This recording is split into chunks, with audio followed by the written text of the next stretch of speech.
Hey beauties, welcome back to Real Girl Talk Podcast Radio. I am your host, Sherry Ricard. I'm a medical professional, business leader, author, speaker, and adversity recovery expert, bringing you fascinating guests, business, beauty, and lifestyle tips to help you create a beautiful life. And always committed to keeping it real. Now let's dive in. Today's episode is brought to you by Create Your Life, a 30-day devotional and lifestyle workbook for women who want to live an intentional life, equipped, empowered, and anointed. You can grab your copy of Create Your Life devotional and workbook on Amazon or visit realgirltalkpodcast.com. Hello, my beauties. Welcome back to Real Girl Talk Podcast Radio. I am your host, Sherry, and I have Jen Goldman. She is a certified financial planner and change agent. She brings 30 years of experience transforming service businesses to thrive by implementing time-saving techniques that improve people, productivity, profitability, and growth. Jen Goldman has been published in Inc. magazine, Tech Tools for Today, Liberated CEO, and we are excited to have her on Real Girl Talk. Welcome to the show, Jen. Thank you so much for having me. I'm excited too. Yeah, so I want to know first, what is a change? I know what a certified financial planner is, but what is a change agent? So it's someone that knows how to change the mindset and how people operate. So there are certain techniques that work that once you hear them, to me, they're common sense.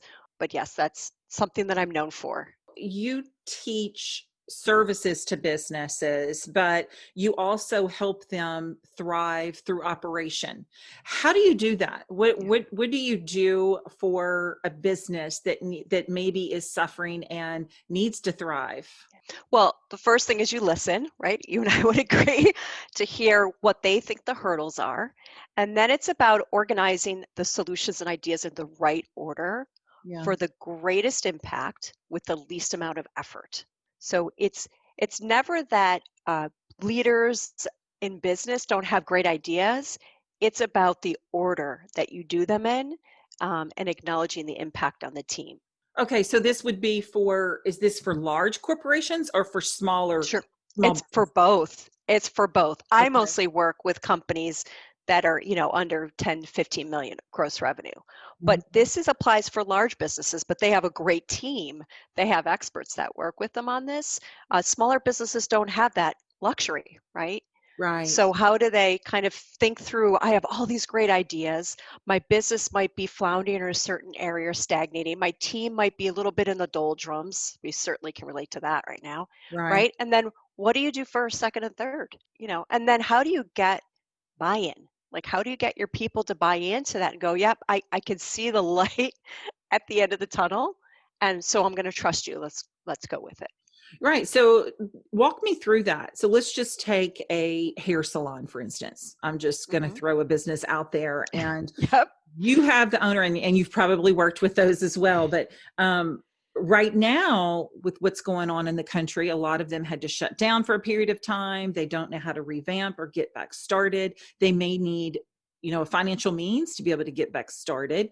What would you do walking in the door? I'm a hair salon owner, and what can you do for me at that point? Well, I would look at a couple things. First, you just mentioned the financial aspect of it. So if there needs to be financing, there's always the local community business banks that are there. And we will always wonder, like, I'm up here in the Northeast, these banks are popping up everywhere. There's a reason for that.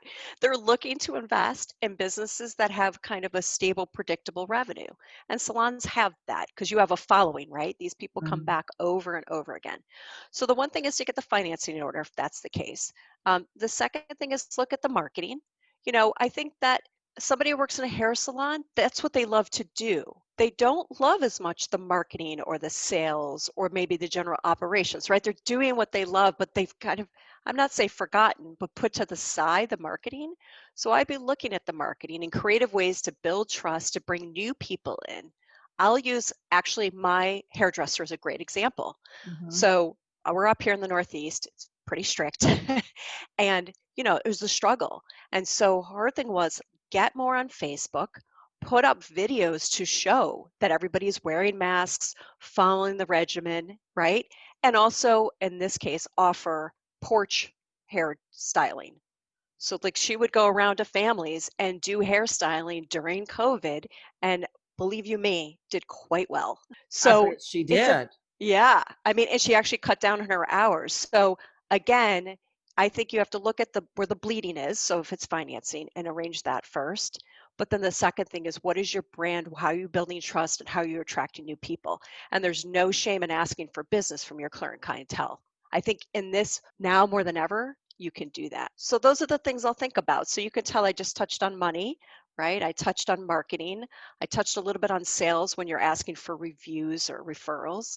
You got to touch every part and then figure out what do you do first, second, and third. Yeah, and that makes sense because you just hit on something when you said you get your financing in order and then look at marketing. And sometimes marketing is really difficult for some people. I love Yeah. marketing. I enjoy it. And I'm a content creator. If I don't have the time, of course, I have easy software techniques and some people that can help me do that if I need them to. But to me, I can do it really quickly because I'm good at it. I did it for years. I have published books. So obviously I can, create content. But for some people, it is very difficult because I've had people Yes. ask me questions on how to help them. So I want to pick your marketing brain just a little bit because I know if you've worked on marketing, you know a little bit about that. When you're marketing a business, I know I have a lot of listeners that have businesses and marketing is a struggle for some of them because these are a lot of questions that we get asked. How would you market a small business if you've never marketed before? What would be where would you start first? It's somebody like you, I'd put you right on video, right? Right. Okay, because you have fuse, but most people are absolutely scared of that. They want to be perfect. They want to look perfect. They want to say the perfect thing. So I'll stop with that. Tell most businesses start with the Google reviews. Can't tell you how many businesses I've used where they've never asked me for a review. By the top search engine, that if you put keywords in, whatever that may, they're going to find you. It's kind of a little bit crazy, right? We forget that, and it's free, which is another crazy thing. So for marketing, I start with the Google reviews. It's the easiest, it's free, it definitely boosts up viewers and Mm, eyeballs, right? The second thing about marketing is grab others' content. Don't grab it in a way that it's too much, right? Or it doesn't right. seem authentic. So find people that are speaking about things that your target audience would want to read about. And then put your own little spin on it. Learn to write 140 characters. Just teach yourself. And you know what? Be okay with the fact that you're going to foible it a few times. I mean, I'm sure we can go back to when we started our businesses. We made mistakes, but you learn. Right. So that's easy. Then again, the video, I still think if you can gear up to that, that's really huge because that's about trust. Mm, Whether, again, it's a hair salon or some type of other business or you're selling a product, even if it's raw and real, like I look at my teenagers and the videos they watch, these are people sitting in their car talking. They're not in beautiful green lit backgrounds. It builds trust. It's you're right. authentic. It is authentic. And Yeah. I actually will get on, Instagram quite a bit and do Instagram stories from my car because I'm a pretty spontaneous person when it comes to a thought. If I Yep. don't act on that thought, Okay. I'll forget it. Right. I'm at that age where write it down or forget about it. Right. But I'll be in the car and then I'll think, you know what, I need to remember to do this. Or I have walked into a parking lot and sat there and thought, you know what, like I came out of the grocery store not long ago and I noticed a lot of rude behavior. And it really, I don't let people steal my joy, but there was a particular person that just stole it from me, just flat out stole it. I should say I gave it away Yeah, I know, in but the still. grocery store. And so I walked out, I got in my car and I said, you know what, the best way for me to get out, and this is how I did that with pain when I went through the loss of my child, is that I journaled. So one thing that I do is I try to teach people a situation which actually heals me. And it got my joy Yes. back for the day, but I literally got in the car and instead of ranting, I just said, this is a public service announcement of 3 ways to be courteous in a grocery store. And so I Hmm. gave 3 ways, and I included one of which I felt like I was disrespected, and added two more and just gave like a PSA of the day on how to be courteous. And I will tell you, it is hilarious because I got so many views Yes. from that Instagram story and feedback of, hail yeah, and hail to the yeah, and preach it, and all this. Yeah, that's right. Right? I'm like, It's the oh, okay. ranting moments. Yes, it's the I'm not the ranting. only person that people are rude to in the grocery store. So, my goal was to reach that person that might do that disrespectful thing, not meaning to. And also it just kind of got it out. So it's really funny that you mentioned about authentic videos, because that's probably the most spontaneous, authentic video that I'd ever done. No makeup, hair on top of my head, got in the car and said, oh no, I've got to do a Yeah. PSA about this one. It's true. It's true. So give us some ideas about when you're talking about marketing, and somebody's doing a video, say it is I don't know, real estate agent. Mhm. Let's shift gears. What would be a great way for them to do video in their business? Well, one, certainly an announcement of a new commercial property or residential property. Why not be standing in front of it with your sign in front of the house? I mean, listen, we all know to tilt the camera down a little, right? And make us look better. I think somebody younger taught me that one. Yeah. And just say, listen, I'm really excited. This is a new listing. It's out. This is where it's located. Done. It doesn't have to be long. It doesn't have to be staged. I mean, so that's one. Or it could be sitting at your desk for that matter. It doesn't really matter. I mean, Right. to be frank, your where you're sitting, where you're standing should relate to what you do to some extent, Yeah. right? I mean, Right. that's just end story. And I think it's about being excited, not feeling like you're bragging, but feeling like you're just happy in this moment and you want to share it. So I think that's, to be fair, because you have a lot of women listening, right? Right. It's we're not bragging, we're just happy and we're sharing that happiness in the moment. Or we're doing the, oh, duh, I just learned something. And you know what? I don't want you to struggle to learn this. I'm going to share it right now.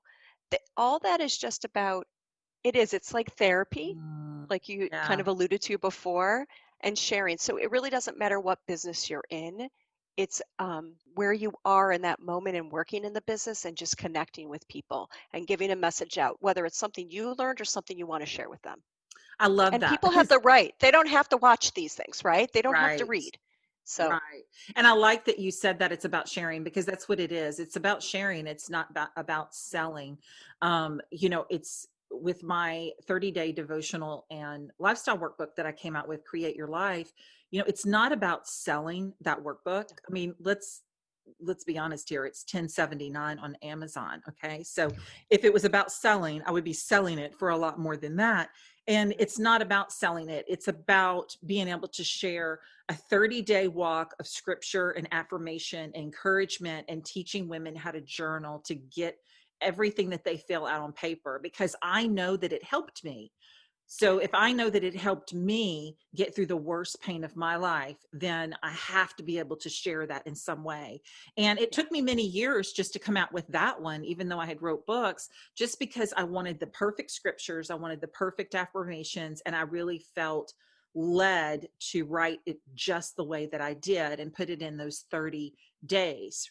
So I yes, like that part of sharing instead of selling, because I think we forget that when we're excited about what we do, and all we have to do is share it, and people can see that's your right. enthusiasm. That's right. And when you were telling me about video before, you and I actually talked before we started recording, and I don't actually put my podcast show, the video aspect of it, on YouTube, and you're making me change my mind, because it Don't do that. probably, and I wouldn't mind doing it as just a test run, because there are those people that really, I personally don't have time to sit down and watch Right. videos, but I will plug in and listen in my car. I will listen in my house. If you have one of those little Surrey Alexas, little, I'm gonna do a Southern term, doohickey, then you can actually listen to any podcast, right? Any podcast, including mine. I'm everywhere. So I think that's really cool to incorporate video. And I know another technique that you do is you do time saving techniques for businesses. So let's talk about a little bit about the time saving Yeah. techniques that you use. Yeah. I actually was writing about this morning again. This is an oldie but goodie. Mm, And that I, every time I say it, I'm like, I feel like I'm beating the dead horse talking about it, but it is still sticks. When people want to connect with you, you just can't make it difficult. I cannot tell you how many times that I might go to a provider and I'm like, where is the email or how can I get on a call with them? Right? So mm, you and I both know this, right? Because we use these tools, but I'm a big fan of the call scheduling systems. And there's a lot out there. I have like a whole list in my tech directory, but it's not the point. They're cheap. They're like $8 a month right. and literally giving that link out. If somebody wants to talk with you, they should be able to book a call with you. No reason. And I think, unfortunately, but silver lining COVID has brought that out forefront, right? Um, Email is fine. There's nothing wrong with that. Text is okay, although I don't want to get text. I got to tell you, get enough. But the real people that want to reach out, they should be able to talk with you and schedule it in and being held to that schedule. So I always say your social media profiles, your website, everything should be plastered with how to book a call with you. If Mm. that's the business that you're in, and right now I got to say, most of it is a call, right? It's not just stopping into somebody's place. Now, if you're a retail store, that's a different story. That's one of those huge time savers because the email volley back and forth, right? Imagine if you and I just scheduling this had gone back and forth 5 to 6 times. That is just such an ineffective use of time, Well, in and my it opinion. probably would have never happened, right? So, That's right. you know, That's right. one thing that I do, and you pretty much said that, is I use basically a software system that's really inexpensive. I don't know. I'd Yeah. have to ask my assistant how much it is, but I think it's like it's either $8, $9, or $10. It's not expensive. It's under Yeah. $10, Yeah. and I fill out exactly when I can record for my podcast, for my guest. I Mhm. mean, people listening, this is how I get my guest. I mean, I not only do I have an abundance of people, and I will just say, I'm not bragging, but I am proud that there are people that want to Yes. come on Real Girl Talk. They know the show has been very successful, but I have an abundance of emails of people that ask to be on the show. So the first thing that I do is I go in, I read about that person. I do not skip any emails. Okay. I never know who's asking to be on the show. I had somebody that actually sent me an Instagram direct message and said, I really would love to be on your show. And I was thinking, okay, they asked me by Instagram. And then I clicked on it and I found out she's a celebrity fashion designer. I mean, she's Right. verified by Instagram. And I was like, oh, okay, let's talk, and she's actually now a friend of mine in California, and we text back and forth. But so you never know who you're going to meet. But the point being is that's how I have to schedule my recordings. I have to Yes. send you a link. You see when I have recordings available. Yeah. Pick the one that best suits your schedule, and boom, we're connected automatically That's right. because I That's told right. you in advance when I could record, when we could talk. Yeah. And usually there's about 7 or 8 sometimes availabilities, and I only do a month in advance. Some Yeah. people do months and months in advance to do the recordings, and I don't do that because life changes and I Yes. do not like to cancel. And so I'm not going to tell you I can do a recording in November or December when it's September. Now my October calendar is out and I believe it's full now, but I don't have a November calendar and I won't until mid-October, and that is just for my recording because my personal life comes first. And so that Yeah. fills up my schedule. And then once my personal schedule is filled and all of my meetings for my business is filled, then I do my recording schedule Yeah. on when I can record. So I'm glad that you brought that up. So that's just an idea for people. You don't have to Yeah. be in business. You could actually That's have right. a very busy schedule and have a Yeah. lot of things going on, and you could still send a link out to different people to have different appointments, Yeah. when you can Think actually about that. If you're time. doing volunteer work, I'm sure you're involved. I'm involved in a lot of volunteer work. There's calls that need to be had. I advocate for public schools. I got to corral the troops, right? I think that in the end, these are the little, I guess I would say these are the little tricks, right, to save time and protect your time. I think that's the other thing. It's not only saving your time, but protecting, like you just said about family time versus work time Right. or qualification time. You don't want everybody to reach out to you and want to talk with you. So, in these, you can ask questions to pre-qualify people and decide if you want to talk with them. So again, it depends on the business that you're in. But like I worked with an education consultant. Could you only imagine what her world looks like right now? And and she was just losing it because people were calling all the time, all day, and she felt terrible. She's a giver like I am, like you are. Mm-hmm. And I said, you've got to put this into place, not only to save you time on scheduling, but to protect your time, because you are no good when you are tired. You're no good to yourself, and you're no good to anybody else and those kids that you want to help. So let me ask you this. You said that you Yeah. do, and you're an advocate for public schools. Tell us about that. Walk us through that. What do you do for public schools? Oh. So I used to be on my town's finance committee for 3.5 years and realized that we were just struggling to fund our public schools properly. And so, because of conflict of interest, I left that and started up a Facebook page, which I have to be fair, I'm not a big fan of Facebook. I try to stay off of the emotional rants as much as I can, but this was the best place for almost everyone in the town. So basically brought together the residents, the teachers, the town elected officials, and we were on that to learn about what it takes to fund education and all the pieces that come with it. So I started this pre-COVID, not knowing what was coming. And so now it's taken on a life of its own, and I'm just giving it a little time for everything to settle in with the schools, and then we're going to go back to the big discussion. I'm a daughter of a public school teacher, and a mom who also worked in education, and I believe that knowledge comes freedom, and I believe that this is one of my heart projects. I believe that every child should be given a decent education so they have choices in life. Mm. I mean, I might have gone into finance because I wanted to be an independent woman and I didn't want to rely on others to give me financial advice that might have been slanted. And so that's education to me, right? Like I chose it. I want children to have the opportunity to see the choices in front of them and to have the best life that they can. I think that's wonderful because you're absolutely right. And what better way to actually, you can teach them financing, you can teach them all of the things that you know that may come easy to you, but not necessarily come easy to someone, or they don't have the opportunity for it because it's not put in front of them. And I believe there are a lot of things that we're missing in the school. My daughter is a school teacher in the public school system, and she was for many Nice. years. And now she's what they call the digital, like, what do they call her? The digital man. Digital literacy. Yeah, but basically that's a fancy term for she is the librarian.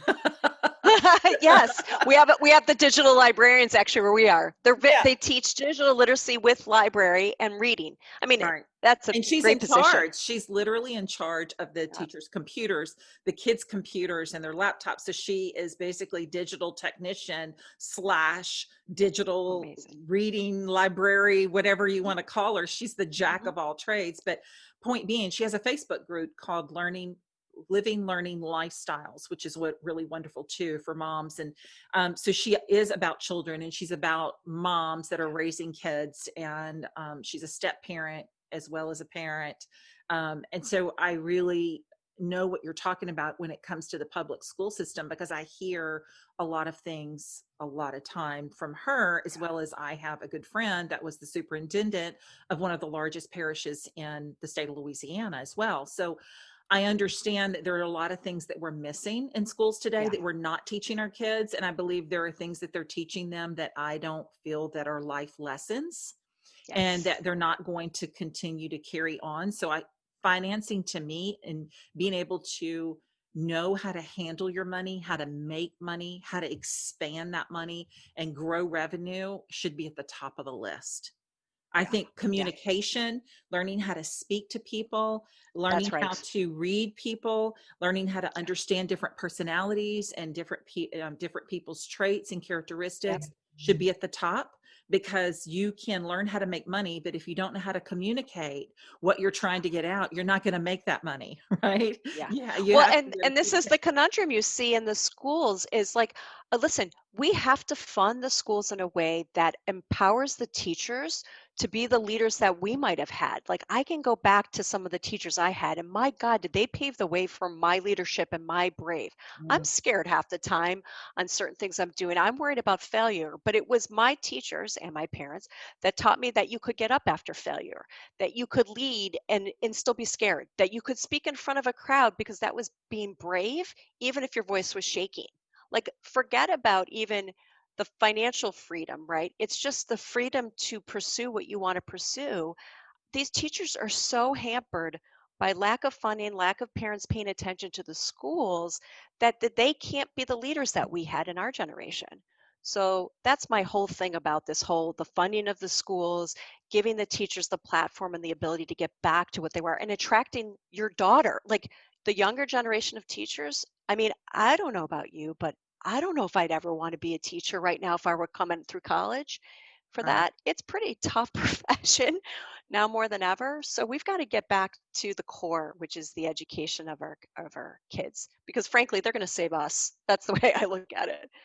Right. No, you're absolutely right. And I love that because you really taught me a lot today about the time saving with companies as well as some of the marketing. So I do appreciate that because I know that that's going to really help a lot of the listeners. And I'd like for you to share a little bit about the financial aspect, if you would. So if you're going into a company and you're helping them grow their revenue, how do Yeah. you do that? Where do you start with that? Yeah. So I always first start with a profit and loss statement. And there's a lot of companies that just haven't put theirs together. So unfortunately, you got to get your books in good order. Um, and I'll look at a balance sheet if they have something. If they don't, I'll show them how to create that. It's important. It's a metric, right, of the health of your business. And then I can see trends through the profit and loss sheet, especially if they've been in business for a few years, to start to see, where they're best to spend their money, where they're not, and where we might need to grow the revenue or cut the expenses. You Mm. know, again, looking for not only time savers, but cost savers. And then also, how do we do the revenue boost? So from there, we get into a conversation, just as always, right? What are some marketing ideas to boost revenue? What do we do with your unprofitable customers? That's a tough one.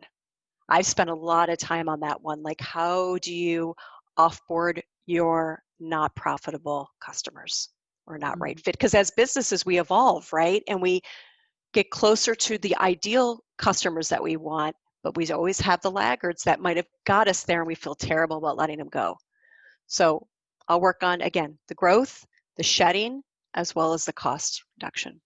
And do you do this as well for online businesses? Because a lot of people are going online these Yeah, days. yeah. Okay. There's some elements of what I do that pertain to any business. I would say the only way it differs if it's a product business versus a service business. But it could be B2B or B2C, it can be online or it can be face to face. At the end, a lot of what I cover, both by coaching and both by my online courses, it's really the basics of a business. You Mm. need to kind of do it no matter what business you're in. You're right, because I think too, a lot of people have had to close their doors and figure out a way to be Yeah. profitable online. And, some people think it's easy, but I don't think it's so Oof. easy to do online because, nowadays, if you're promoting on social media, I mean, let's Hmm. just be honest. It used to be the number one free marketing tool. And it is Correct. no longer free because if you think No. you're going to reach an audience on social media, sorry, but Facebook and Instagram have figured out a way to not let you have any type of reach. And Yeah. there's a lot of censoring going on right now. Yes. So if you're promoting anything that's political, you better pay for that Forget. ad because That's right. Otherwise, it's not getting out there. But you're right. It's about the noise and the volume. I always tell stories, right? So, it was a yoga studio. The yoga studio, what are they supposed to do? People are coming to the studio. How do you keep that business going, right? It's this whole online, like what you and I are doing. But is it okay to just put a Zoom camera in the corner with a laptop and just go for it? Like, what are the different right, things? Internet connections. How do you market and get yourself through the 20 other yoga studios, by the way, that are in the same zip code that are trying to market. I mean, so, yeah. so we So had to how do tackle you do that. that? How do you do it? Well, I can only tell the stories I've done, right? So, first of all, your website has got to be less pages, sharp and to the point. Here's my classes, here's my times, use the scheduling tool to book yourself right into the class. It gives you the Zoom link and the PayPal link. Like, you've got to, unfortunately, you might have loved being the yoga instructor. You now have to have a little bit of tech in your world, right? So the website, can the website be the Facebook page? It can. It's not as nimble. So you have to go through cleaning up your Facebook, cleaning up your Instagram, cleaning up your website, and making it turnkey so people know how much it costs, when they can book, and then the reviews. So again, it comes back to reviews. How do you spread virally and make your yoga fans bring in more people? It's Mm, asking, hey, bring a friend, uh, virtually, right? right. Or can you give me a great review? Because I know if you review me, all your friends will see it. Yeah, and I think reviews are a big deal. I'm really big on, I actually just sent out a newsletter because if you looked at the reviews, people that just bother to go back to my podcast show, it is not a smidgen of the Midget. thousands and thousands and thousands of That's right. downloads and listeners. And I'm thinking, how do I have so many listeners and you have so few that will bother to go back and do the reviews? And it's Yeah. and it's and to me, it's about just sharing the love, because I think that if you Yes. do go back and you do a review for anyone, I believe karma is real. Okay. So I Yes. think it's going to come back on you tenfold. And I am one to think I'm going to do for someone as I would want them to do for me. So I am never one to be on someone's podcast show and not review it. I always review their show. I always give them, Yeah. a ranking, and that's just what I do. And so I just recently sent out a newsletter just with the guest that I have. You can tell that they have, not all of them have gone back and do reviews. And so if any of my guests are listening and you haven't left me a review, I'm going to get you, because shame on you. That's right. Yeah. you know Right, but you're doing it. I just did it too. Listen, it's these things that matter. And I don't think at the end people just don't think about it. no, It's right, not like they're meaning to not help you, right? They're not, right. when they listen and they go, "Oh my God, I just had that aha moment listening to Sharon." They don't think. It's not their fault. So you have to remind them to please do that. It's just like when I used to go into a store or a salon, and afterwards I'm like, why don't they have an iPad open for me to just give them a quick review in the moment when I'm feeling like beautiful? Nobody ever asks. What a I'm great like, if they asked, I would idea. have done it. Right? Like, you look gorgeous and you're like, are you kidding me? Well, I mean, better than that, like you could pop out an iPad and just say, hey, for an extra 5% off, if you leave us a review right now, But I will be happy to yeah, take it at 5% off, or 1% or 3%. Who cares, off of your yes, sale? Are you kidding me? yes, I would be like, you want to take money off just for me clicking 5 stars yeah, and telling you how great you are? Give me just a second. I yep, can do that right now. that's So right. I think That's that's right. nice. And even if you're not doing that, if you're not able to give somebody a discount because maybe you're in more of a service rather than product Mhm. sales, it's just good character to me. I think it just comes back to That's right. you. And so I think we do need to spend time. And I will tell you, I've been guilty of going back much later because I have forgotten. But I Yes. know, like I told you Yes. before, if I don't do something right then, my old brain just forgets. So I have to write it in I'm order to with you. do it. But I know my husband and I went to a restaurant. We were at the beach a couple of weeks ago and it was our anniversary. And the waitress was just adorable. She was so cute. And she said, will you do me a favor and will you leave me a Google review and please use my name? And she pointed to her name tag and then she said her name. So we saw it. She Yeah. pointed to it and then she said it. She said, my name is Mac. And so if anybody goes to Shaggy's at Pensacola Beach and you meet Mac, she is a waitress, tell her that Wendell and Sherry Ricard said hello, because we loved her. She was so sweet. She made our anniversary very special, just hanging out right there during the day on the beach. And she said that they were doing a contest. And so it was important that I do a Google review. Yes. And I said, certainly. Well, we left and we went to go look at a condo that day with a real estate agent. So I had forgotten. And it wasn't until a couple of days later that it hit me. And I went, you know what? I have to do that right now Now. or I'm going to forget. And she meant that much to me. And I gave her my word. Okay. So I gave her my word that I would do it. And that means a lot to me too. So I just grabbed the phone, looked up Shaggy's, all you have to do is just hit the stars and it opens up to write a review. Gave her 5 stars and mentioned her name and how sweet she was. And it just made me feel good because I did that for her. I had nothing to gain from it, but I also gave her my word. And so it made me feel good because I know she saw it. She was in a contest. And so, I mean, you can just take time doing that for somebody, whether it be your hairstylist or your real estate agent or your boutique or your favorite podcast show or whatever. Hint. But and here's the thing, as a business owner, try out your own experience. You just said it. You went to Shaggy's. It was click, click, done, right? What if it took you 10 or 15 clicks to find the review area? Would you have done it? Now you would have, because your word is good as gold, right? But that's not the case for most people. It would have been harder. Exactly. Attention spans are a little short. So and so you can pretty much go to my Instagram story at least a couple of times a week, and I'm going to show you someone's review, and I'm going to do a swipe up that goes straight to my show where you can leave a review. So I make it pretty easy. I think it is pretty easy to leave a review on podcasts. It's easy to leave a review on Google if they are on Google. If you can easily find them on their website, it'll say it right there. There. Yep.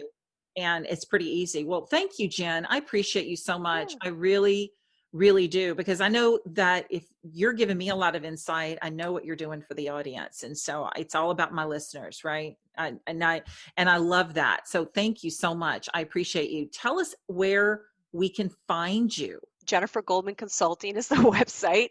And if you pull me up and write LinkedIn, you'll find my profile. Luckily for me, I got it before there was a lot of Jen Goldmans out there. So you can connect with me on that, or just go to my website and reach out. Now, can we find you on social media as well? I'm very quiet on Facebook. So the most I am is you'll see me, but it looks like I'm very into the schools. So just so you know, it goes by Jennifer Bufano Goldman. So okay. And my Instagram? maiden name and then my...